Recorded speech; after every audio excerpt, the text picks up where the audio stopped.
오늘 본문 말씀 창세기 31장 36절에서 42절까지 말씀입니다. 창세기 31장 36절에서 42절. 오늘은 한번 봉독하고 말씀을 나누고자 합니다. 저가 봉독하겠습니다. 야곱이 노하여 라반을 책망할세. 야곱이 라반에게 대답하여 이르되 내 허물이 무엇이니까? 무슨 죄가 있기에 외삼촌께서 내 뒤를 급히 추격하나이까? 외삼촌께서 내 물건을 다 뒤져 보셨으니 외삼촌의 집안 물건 중에 무엇을 찾아내었나이까? 여기 내 형제와 외삼촌의 형제 앞에 그것을 두고 우리들 사이에 판단하게 하소서. 내가 이 20년을 외삼촌과 함께 하였거니와 외삼촌의 암양들이나 암염소들이 낙태하지 아니하였고 또 외삼촌의 양떼의 순양을 내가 먹지 아니하였으며 물려 찢긴 것도 내가 외삼촌에게로 가져가지 아니하고 낮에 도둑을 맞았든지 밤에 도둑을 맞았든지 외삼촌이 그것을 내 손에서 찾았으므로 내가 스스로 그것을 보충하였으며 내가 이와 같이 낮에는 더위와 밤에는 추위를 무릅쓰고 눈 붙일 겨를도 없이 지냈나이다.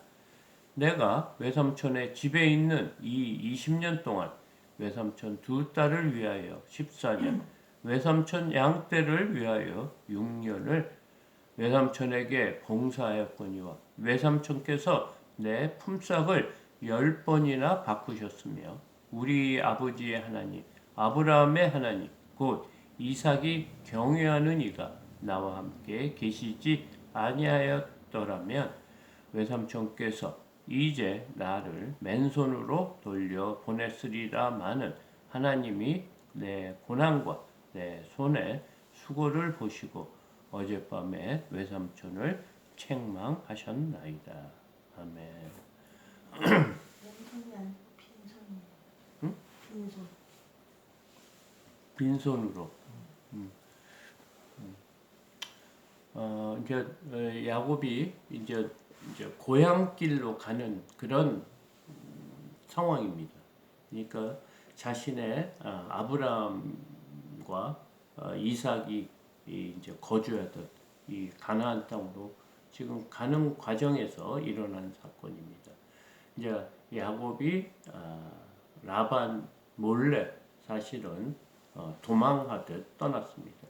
그래서 처자와 자신이 그 20년 동안 모은 모든 가축과 그 양떼와 재물들 또 종들을 다 이끌고 지금 고향 땅으로 가는 길에 라반에게 이제 그 소식이 들려서 라반이 7일 동안 그 형제와 이렇게 추격을 해왔습니다. 그래서 이 야곱을 마치 죄인처럼 자신의 손에 너의 생명이 걸린 사람처럼 했지만 하나님께서는 라반에게 지난밤 꿈에 현몽해서 그와 선악간에 관련된 것을 아무 말도 하지 말라 이런 말까지 했습니다. 그러니까 하나님께서 야곱을 지켜주시고 하나님이 개입하신 것을 우리가 어제 본문에서 봤습니다. 그리고 그 라반이 자신의 그 가족 신인 그 우상을 인 드라빔이 잊어버린 것을 깨닫고 그것을 찾기 위해서 그 야곱의 장막, 그러니까 야곱의 장막과 그 아내의 장막, 또 그 시녀들의 장막까지 모두 뒤졌는데 찾지를 못했습니다. 이제 그러자 그거에 대한 야곱이 그 분노죠. 지금까지 20년 동안 마음에 두고 있는 그 지금 말을 지금 하고 있습니다. 36절 야곱이 노하여 라반을 책망할세. 야곱이 라반에게 대답하여 이르되 내 허물이 무엇이니까? 무슨 죄가 있기에 외삼촌께서 내 뒤를 급히 추격하였나이까? 지금 야곱이 처음으로 외삼촌한테 이 얘기하는 것 같아요. 20년 동안 종살이와 같은 그런 일을 하면서 불만이 있어도 또 자신의 심경을 한 번도 토해내지 않았던 것 같습니다. 그래서 지금 이 성경은 야곱이 지금까지 어떻게 살았는지를 지금 말해주고 있습니다. 37절 외삼촌께서 내 물건을 다 뒤져보셨으니 외삼촌의 집안 물건 중에서 무엇을 찾아내었나이까? 여기 내 형제와 외삼촌의 형제 앞에서 그것을 두고 우리들 사이에 판단하게 하소서. 야곱이 지금까지 그 억울한 것을 지금 폭발하는 것 같아요. 한 번도 자신이 라반을 속인 적이 없고 성실하게 일을 했고 분명히 그걸 알 텐데 지금 라반이 마치 자신이 도둑질하고 떠난 사람처럼 지금 추격해오고 또 무슨 죄가 있는 듯이 많은 것을 지금 찾고 있는 데 대한 억울함입니다.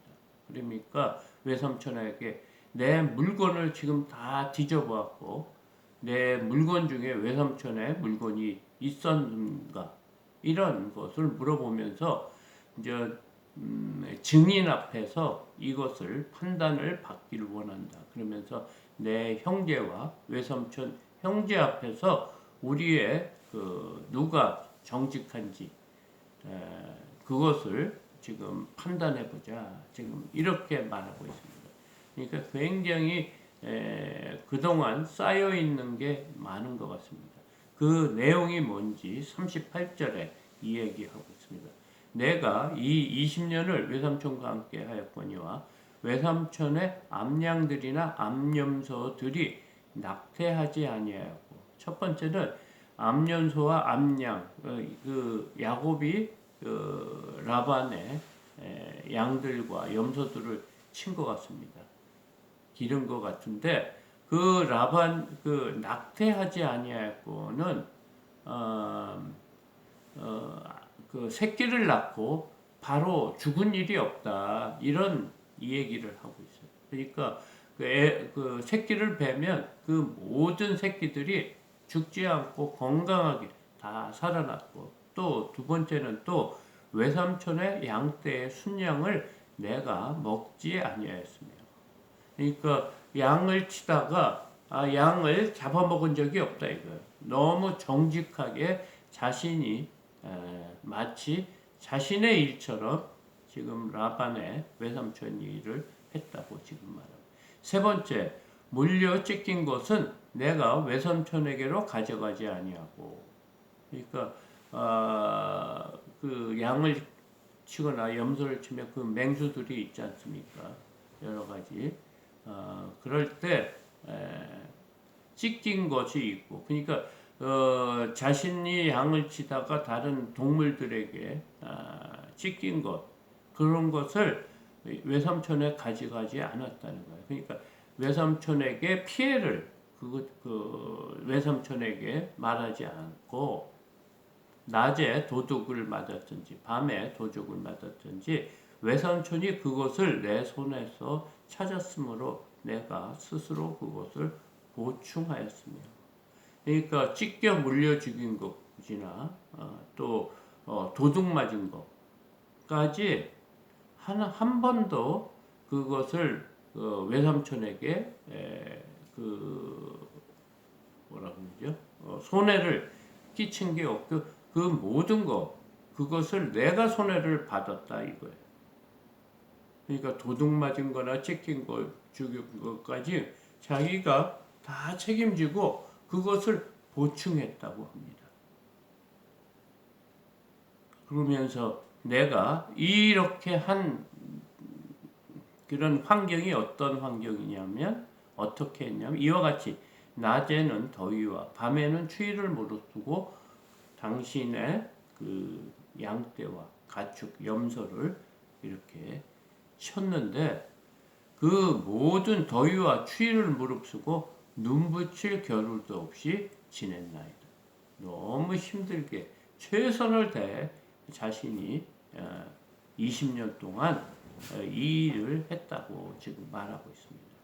그리고 41절에 내가 외삼촌의 집에 있는 이 20년 동안 외삼촌의 두 딸을 위해서 14년, 외삼촌 양떼를 위해서 6년을 외삼촌에게 봉사하였거니와 외삼촌께서 내 품삯을 10번이나 바꾸셨나이다.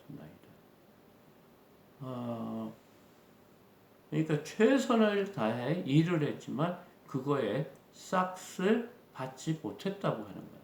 그 10번이나 너가 싹을 줘야 되는데 그것을 바꾸었고 주지 않았다. 지금 이 말을 하고 있습니다. 그러니까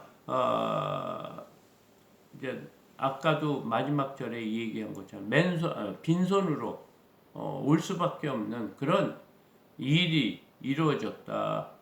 그런데 42절에 우리 아버지의 하나님, 아브라함의 하나님, 곧 이삭이 경외하는 이가 나와 함께 계시지 아니하였더랍니다. 그러니까 하나님이 나와 함께 하시지 않았다고 하면 외삼촌께서 이제 나를 빈손으로 돌려 보냈으리라. 마는 하나님이 내 고난과 내 손의 수고를 보시고 어젯밤에 외삼촌을 책망하셨나이다. 지금까지 지금 야곱은 지금 가나안으로 가는 과정입니다. 아버지 집으로 가는 과정에서 처음으로 그 외삼촌에게 지금 자신의 속망 그리고 20년 동안 어떻게 외삼촌을 섬겼는지에 대해서 지금 말하고 있습니다.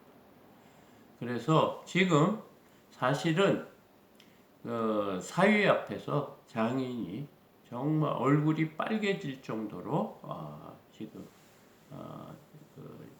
나무람을 받고 있는 거죠. 마치 비난을 받는 것과 같은 겁니다. 하나님께서는 타향살이를 하는 동안 야곱이 그 삶 속에 여러 가지 어려움을 주었어요. 그때 그 당시는 어려웠지만 그것이 야곱을 단련시키고 야곱이 새로운 사람으로 겸손한 사람으로 정직한 사람으로 하나님의 복을 받은 사람으로 변화시켜 준 겁니다. 우리 삶 속에 여러 가지 억울하고 어려운 일이 있을 수 있습니다. 그때 우리가 어떤 자세로 대하는가가 굉장히 중요할 것 같아요. 우리의 생각으로 경우가 틀리고 이치에 안 맞으면 우리의 힘으로 하는 경우가 지금까지 있었죠. 젊을 때는 그런 거가 더욱 심했죠. 자신의 생각이 옳다고 했지만 하나님께서는 우리의 모든 삶을 보고 계신다는 오늘 이 말씀이에요. 그래서 억울함을 언젠가는 풀어준다는 거죠. 그러니까 우리의 옛날 고전에서 보면 권선징악이 있죠. 선한 일을 하면 복을 받고 악한 일을 하면 벌을 받는다. 이런 말씀하고 똑같습니다. 하나님도 침묵하고 계시고 우리와 전혀 함께하지 않을 때도 우리가 삶 속에 느낍니다. 이럴 때 하나님께서 도와주셔야지. 이를 억울한 일 10번이나 삭을 바꿀 때 그때마다 개입해서 만약에 하나님이 해주셨다고 얼마나 좋겠습니까? 그러나 하나님께서는 그 10번의 변경이 있을 때까지 아무 말씀도 안 하고 관여하지도 않은 것 같은데 하나님께서는 마지막 때 그 양이 검고 얼룩지고 또 점 있는 그런 양과 염소를 수많은 그 양떼를 염소떼를 만들어 주신 것을 우리가 알 수 있습니다. 그래서 우리의 삶 속에 우리의 피부에 느끼지 못할 수도 있습니다. 하나님이 우리와 함께하는 것을. 그러나 하나님께서는 언젠가는 우리와 함께 해주시고 모든 불의와 억울함을 또 이렇게 풀어주신다는 그런 내용의 말씀입니다. 가장 중요한 것은 항상 우리가 하나님을 의지하는 믿음으로 살아가는 것이 가장 중요할 것 같습니다. 하나님은 우리의 환경 속에서 역사하시고 함께 하십니다. 이 모든 환경이 하나님이 알고 계신다는 것을 우리가 오늘 하루 또 기억하면서 또 이 땅의 삶을 승리하며 살아가는 저와 여러분들이 되기를 축복합니다. 감사합니다.